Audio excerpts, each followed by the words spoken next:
This is CyberSound, your simplified and fundamentals-focused source for all things cybersecurity. Welcome to CyberSound. I'm your host, Jason Pufahl, joined more virtually than typical today by Michael Grande. Hey, Michael. Good morning. And we've got the founder and CEO of Volt.ai, Egor Olteanu. And I think I got it, right? You got it. There Morning. you go. Hey, thanks for joining, Egor. I appreciate it. Of course, happy to be here. So we have a little bit of a different format for anybody who's watching this, sort of regularly. We're always, at least the Vancord folks are always in studio, and then we might have a remote person. But we've got a snowstorm today. We're going to try to capture this using something different. It's a good opportunity for us to experiment with alternate strategies anyway. So here we are. Exciting. We have the technology. We can do this. We do. We still have our man behind the curtains organizing everything. So that's the great part. So Egor, if you could spend a minute on Volt.ai, just give everybody a good background to what you do. Sounds good. Well, unlike most typical tech founders, I started my career in the U.S. Army. And after I got out, I was lucky enough to be recruited by Google's research and development department called Google X. I had various roles within Google for about 8 years. And during my last year, I believe, my co-founder now and my all-time friend, who we've been friends with for over 20 years, we were going to have lunch at one of our buildings. And that was the day of the shooting that happened in San Bruno on one of the YouTube campuses.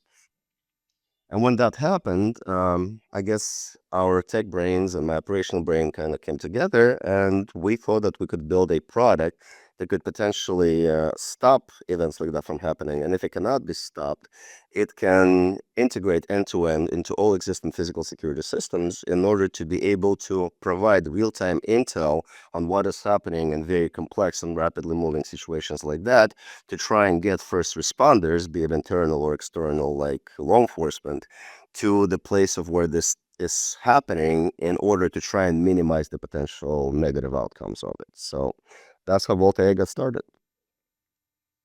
Wow. So it's near and dear, certainly to me. So I spent a long time in higher ed, and that was a huge topic, of course, while I was there. And probably give or take 25% of our client base is in that higher ed space. So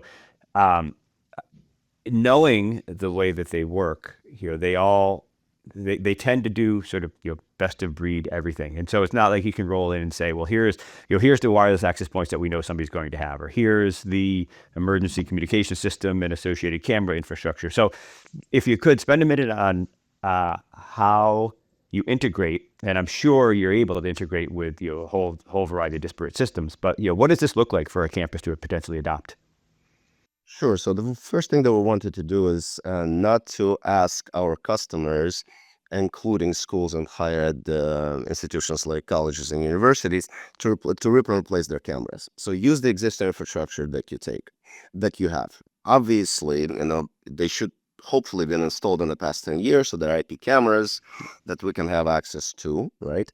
And then our system goes in and plugs in directly at the camera level. This is where we prefer. There's other ways to do it, but typically we prefer to go at the camera level. And the idea behind it was to give full situational awareness of all your facilities, indoor and outdoor, meaning that all those cameras now get connected into one brain, that is our brain, and every single camera understands what it's seeing, and then every single camera knows what all the other cameras are seeing.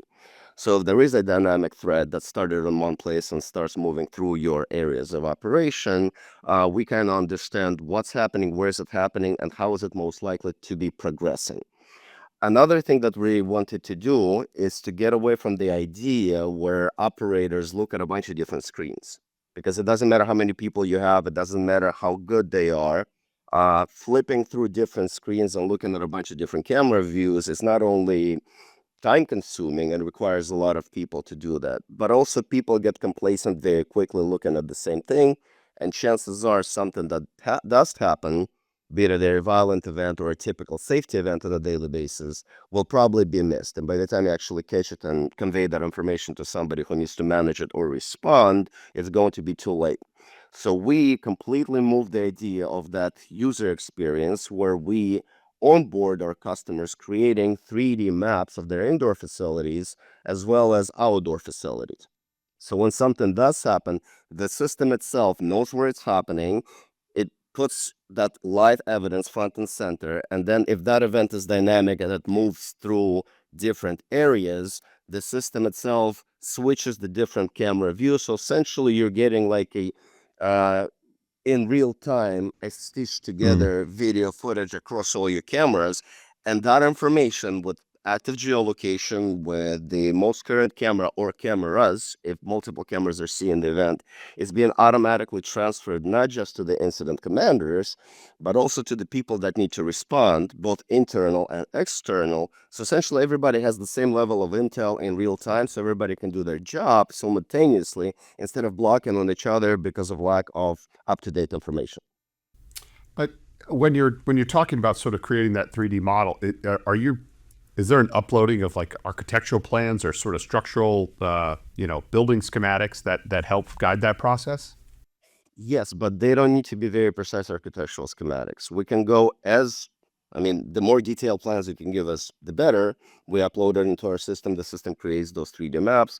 But we've also had customers that would send us like evacuation plans that are not very detailed. Because those maps are created internally by us, we can then afterwards go in and mold it, because some plans are 5-10 years old. Right. So other hallways were created, doors were put into places where they didn't exist. So we have the ability to constantly mold it. And you know what? If you have that map and you decide to change some of your internal layouts, you just tell us and we change those layouts to you. So essentially you have a live 3D twin of your operations at all times. Now, there are certain cases where no plans exist. I mean, we've had schools that were built in the 1950s and they've been modified so many times, nobody even knows where those plans are, especially if they're public schools. Sure. So we have the ability, using the latest devices, to actually send in a team of folks. They go in, they walk around, they create the 3D floor plan that we beautify, and now you have it in the system. So there's various ways to do it, but I would say over 90% of our customers, they do have some sort of a layout that they can send us that we can start using. What's the technology that actually identifies whether something is or isn't a threat, right? I'm just thinking about the amount of activity on a normal college campus, and frankly, maybe the occasional altercation that is pretty meaningless. How does that actually work? I mean, we create our own models. We use our own data sets in order to set a base layer, let's say that, of threats that are most likely to happen. Everything from weapons, be it pistols, long guns, stabbing weapons, etc., to things like safety incidents, falls, people down, things like crowd forming, things like people accessing areas they're not supposed to access based on either the locations that get classified as restricted or perimeters, like you have a fence or you have a parking lot. That kind of being able to identify people and actions of those people, some of the most basic actions, gives us a very good basic understanding of what a human can and cannot do within a particular space. Once we go in and the system starts understanding what the normal flow of people through time and space is at that particular facility, then it's a lot easier for us to start developing more precise risk models, as we call them. And that could be both on what our system is seeing. For example, at 12 o'clock in this particular space, there should be absolutely no people. If we see 10 people run in one direction to that particular spot at 12 o'clock, and that has never happened, that's probably an anomaly, right? Right. Or it could be from the request of the customer, which happens often, where they go in and they say, hey, listen, we're worried about X, Y, and Z. Can you detect that or not? And if we do not, then we try to understand what is the criticality of it.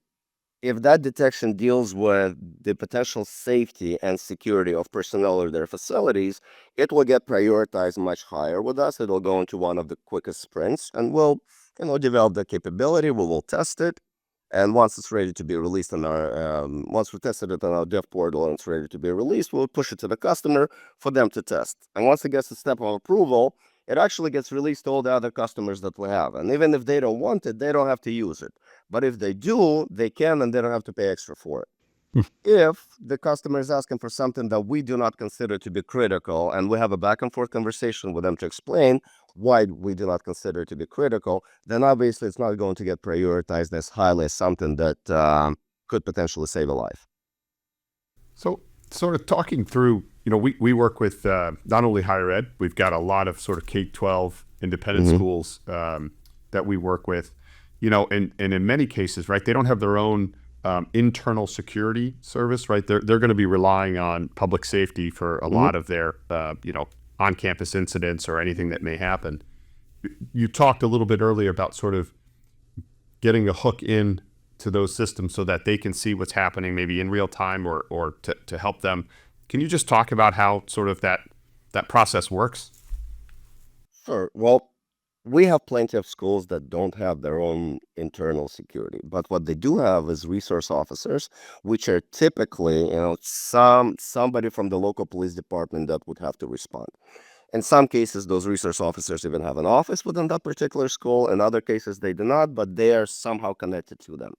So even when we start talking about potentially installing this system, we always go and we talk to the local police departments and just give them a demo saying, hey, we're thinking about, bringing this to this particular school.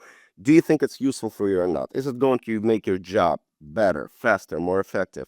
So there is a back and forth conversation because ideally, and so far, we've had very positive reviews from every one of our pitches. But ideally, we would like them to say, yes, this is a great tool. It's going to make us a lot more effective.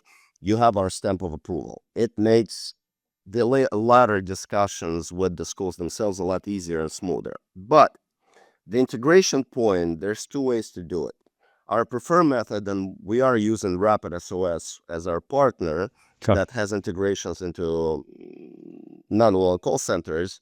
But in some cases, they do not have that integration. And we go directly to the police department and we onboard them as first responders into our system, which means that if anything does happen and our system detects something, it's validated and escalated, they will also get the real-time intel that I spoke about previously in order to be able to respond and manage that incident effectively.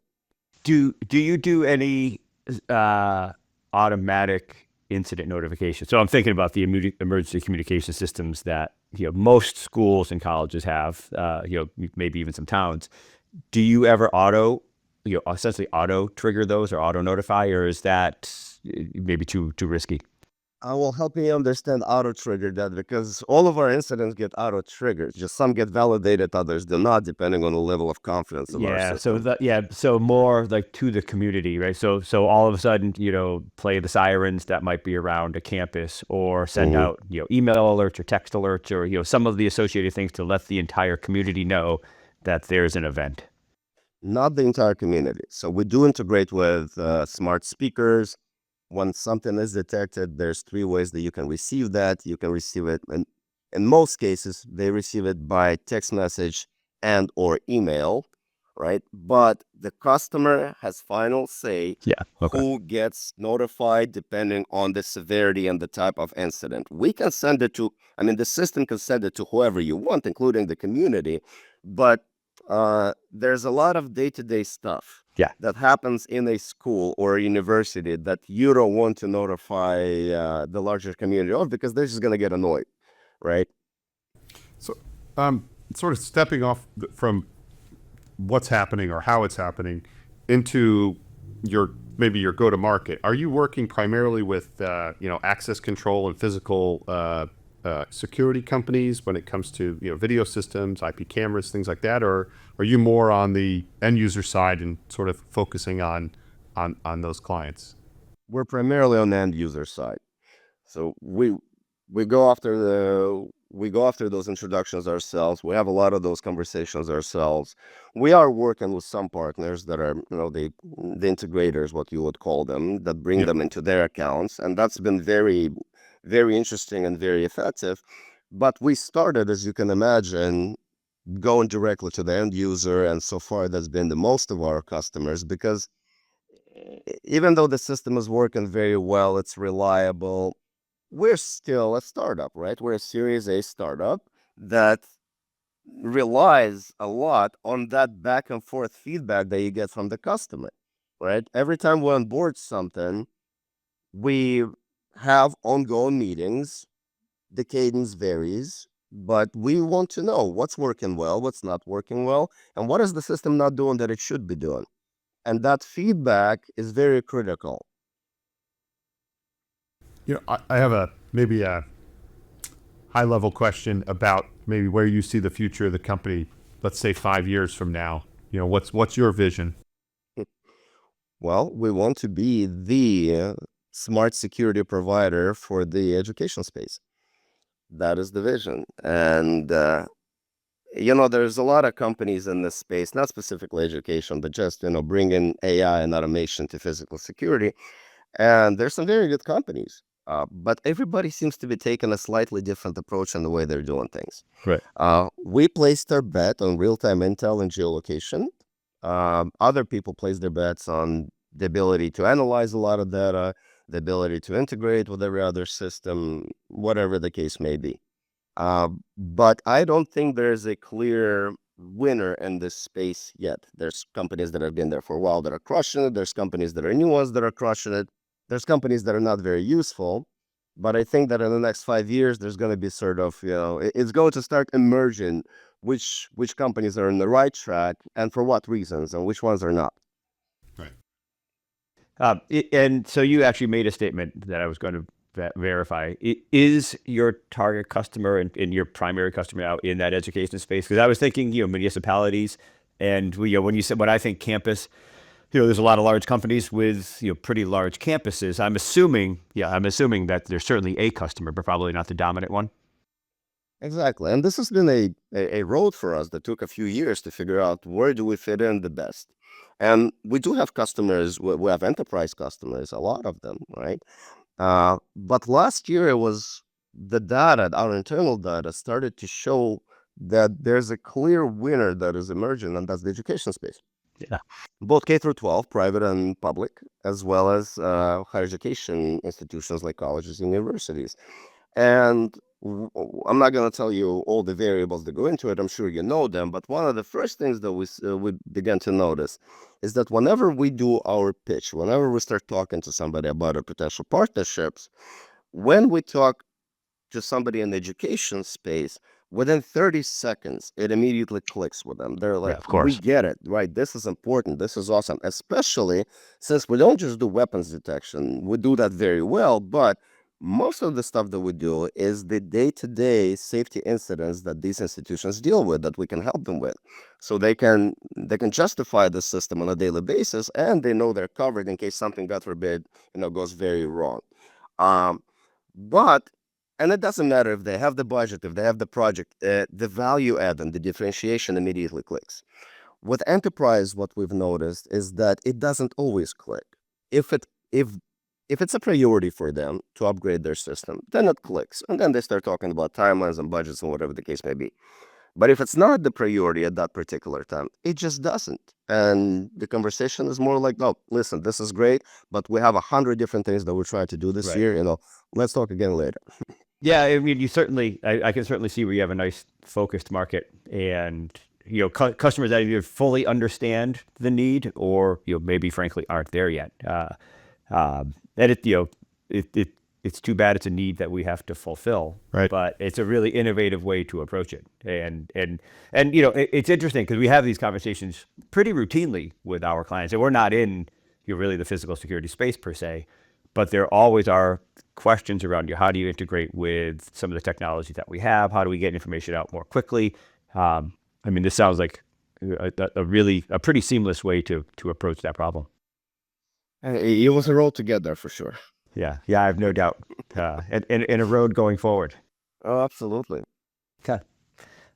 Anything we haven't covered that you wanted to make sure we spent a second on today? No, I think we did a pretty good job at this. The one thing that I would say that what we pride ourselves on is that typically we do free pilots. And the reason that we do that is because we really want to show the effectiveness of the system and the value of the system to the end user before they even think about paying for it, right? And if somebody hears about us through you and they want to try it out, just get in touch with us. Right? If it makes sense and this is something that we can justify, we're more than happy to come in and pretty much do everything end to end for you. Give you a pilot, try it out, see if it works, see if you like it, see if you don't like it, right? But it won't cost you anything. Yeah, I mean, I'm sure we'll be talking in the future. I have no doubt. So Appreciate it. Egor, thanks for joining. I know we had a couple starts and stops trying to get this to go, so I appreciate everybody making it work today.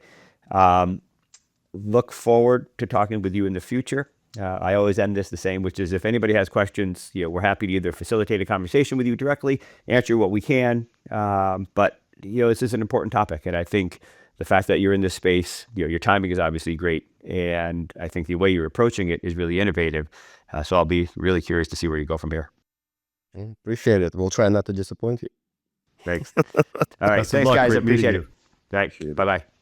We'd love to hear your feedback. Feel free to get in touch at Vancord on LinkedIn. And remember, stay vigilant, stay resilient. This has been CyberSound.